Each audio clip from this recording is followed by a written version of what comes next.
Greetings and welcome to the channel, Finance with Objectives. The topic we will be talking about is the pros and cons of Forex market.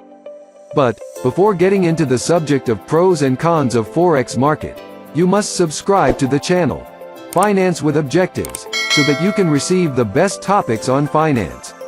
The pros and cons of Forex market. Forex or currency is a network of buyers and sellers who transfer currencies at an agreed price. Therefore, people, companies and banks trade the different values of currencies. Forex is such an attractive market for traders that it allows for a greater chance of making big profits. However, at the same time it increases the risk. How does Forex trade? Forex has the purpose of operating in the foreign exchange market to facilitate the flow of money from international trade.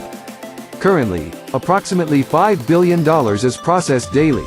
It is for this reason that more and more people decide to operate in the Forex market.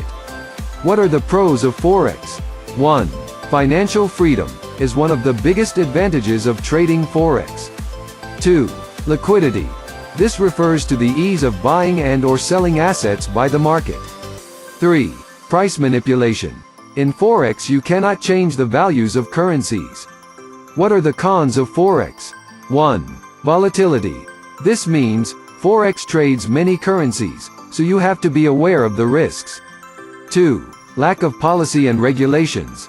Forex is not regulated, which exposes you to greater risk. 3. Fraud. Risk of fraud by people who encourage you to invest in a high-risk market.